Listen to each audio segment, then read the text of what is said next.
안녕하세요. 예정대로라면 올 여름에 결혼식을 올릴 20대 후반의 여자입니다. 남자친구와는 2년 만났습니다.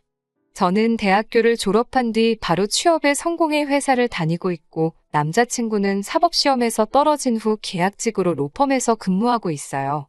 다른 커플들처럼 저희도 2년 정도 만나니까 자연스럽게 결혼 이야기가 나오더라고요. 당시 저는 모아둔 돈이 한 6천 정도 있었고 남자친구는 2천 정도 있었어요. 그거야 당연히 제가 남자친구보다 사회생활이 길었으니까 큰 문제는 되지 않았습니다.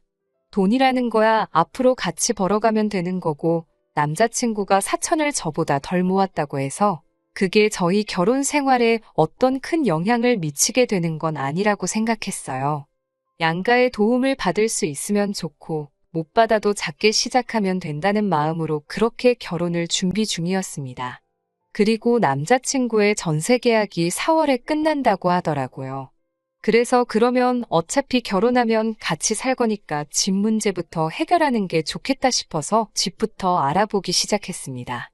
그리고 2주 전 저희 둘의 예산으로 해결할 수 있는 소형 아파트를 하나 찾았습니다. 집 주인이 다른 아파트에 입주를 해야 해서 빨리 매매를 해야 하는 상황이라 가격도 시세보다 낮게 나온 정말 황금 매물이었어요. 저는 일단 제 돈으로 계약금을 걸면서 일을 진행시켰습니다. 그리고 이를 알게 된 남자친구도 너무 잘 됐다면서 일단 제가 진행을 하면 자기가 한 번에 자기가 내야 할 돈을 보내줄 테니 그 돈으로 잔금을 치르자고 하더라고요. 그러면서 남자친구가 사실 자기 돈은 예비 시모가 관리하고 있다면서 그래도 걱정 말라고 내일 바로 보내주겠다고 했었고요. 저도 사회생활 시작하고 처음에 한 1년 정도는 친정 아버지가 대신해서 관리해 주셨기 때문에 전혀 이상하다 생각하지 않았습니다. 안심하고 기다렸어요. 다음날 약속한 시간에 부동산에 도착했는데 예비 시모한테서 돈도 오지 않았고 연락도 닿지 않았어요. 워낙 소형 아파트 매물이 귀하다 보니 다른 사람도 계약을 하겠다고 기다리고 있다고 했고요. 그 말을 들으니 마음이 급해졌습니다. 어쩔 수 없이 친정아버지께 도움을 요청했고 친정아버지의 노후 자금으로 일단 잔금을 치를 수 있었습니다.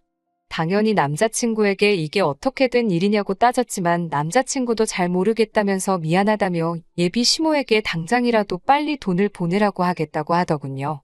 하지만 한참이 지나서야 연락이 온 시모는 지금 몸이 너무 안 좋다는 등, 정신이 하나도 없다는 등, 통장이 어딨는지 모르겠다는 등의 바보 같고 속이 훤히 들여다 보이는 핑계를 대며 전세 자금을 보내주지 않으셨어요. 그래서 저는 돈을 받지 못한 상황에서 살림을 합치게 되었습니다. 그때만 해도 어찌됐건 가을에 결혼식을 올리기로 했고 청첩장까지 다 돌린 상황이었으니까 같이 사는 게 꺼려지거나 하지는 않았습니다. 저도 회사 때문에 계속 서울에서 자취를 하고 있었기 때문에 하루라도 빨리 내 집에서 살고 싶었고요.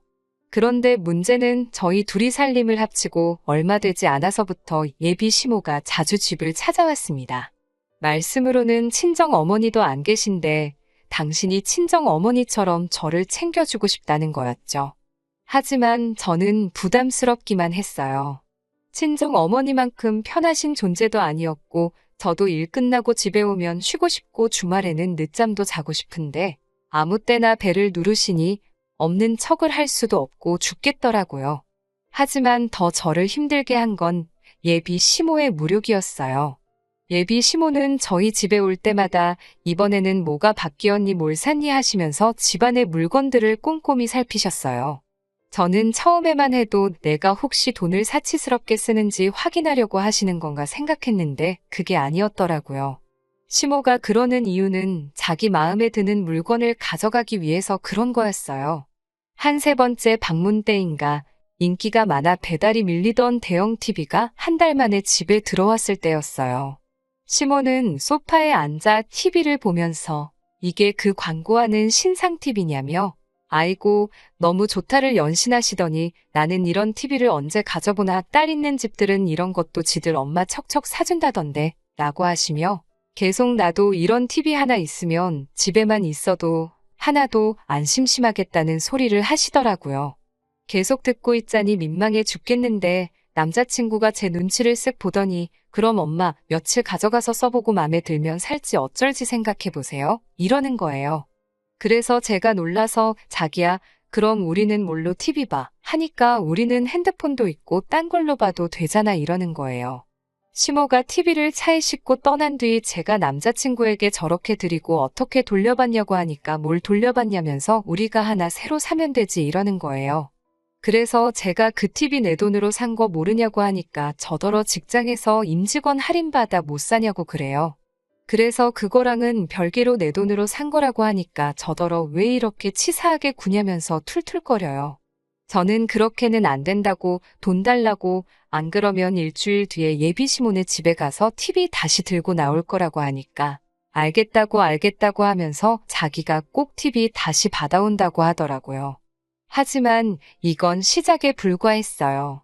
며칠 뒤에는 제 명품백을 보시더니 딸 있는 집은 옷이랑 가방도 같이 쓴다더라 하면서 며칠만 빌려달라며 제 옷장에서 명품백을 가져가시는 게 아니겠어요. 제가 어이가 없었지만 돌려주신다 하니 꾹 참았습니다. 그렇게 예비 시모는 가방과 옷부터 시작해서 발크기도 다른데 제 신발을 신고 가시다 못해 고등어 구워야 된다면서 저희 집에서 쓰고 있던 공기청정기까지 가져가더라고요. 제가 한 번은 도저히 견딜 수 없어서 예비 시모에게 그러다 저희 살림 다 가져가시겠다고 한마디 쏘아붙이니 예비 시모가 그까짓 거 가지고 뭐 그리 생색을 내니라며 남자친구 앞으로 부은 1억짜리 보험을 저희한테 주려고 하셨다는 거예요.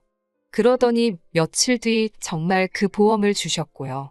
하지만 그것도 아는 보험 설계사 분에게 물어보니 보험 담보대출로 8천만 원이 있었어요. 아마 제가 찾아보지 않았으면 빚만 떠안질 뻔한 거죠. 저는 예비 시모에게 그 보험을 바로 돌려드리면서 이런 종이 쪼가리는 저도 필요 없다고 했습니다.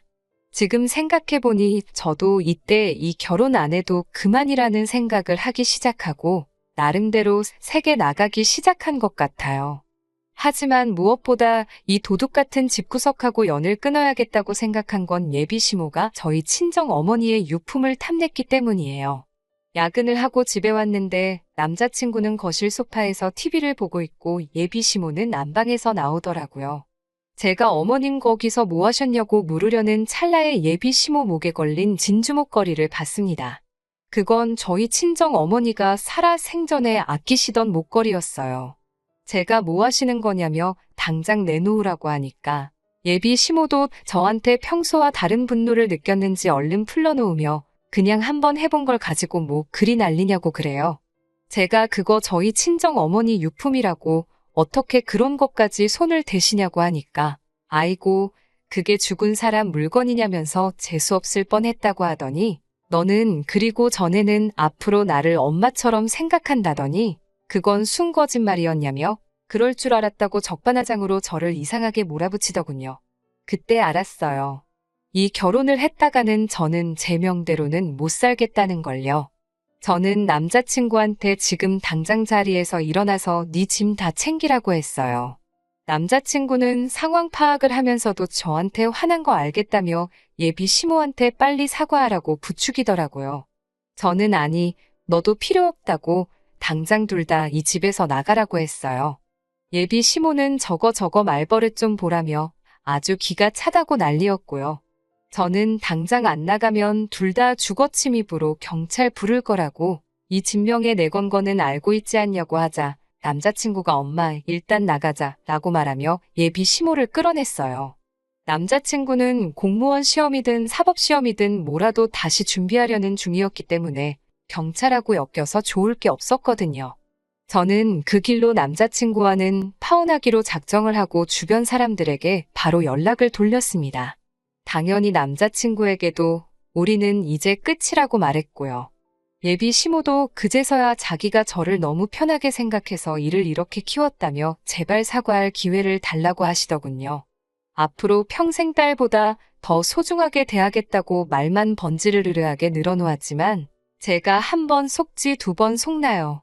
그놈의 잔금에 미련 갖고 아파트 명의를 공동 명의로 했으면 일이 얼마나 복잡했을지 상상만 해도 머리가 아프네요.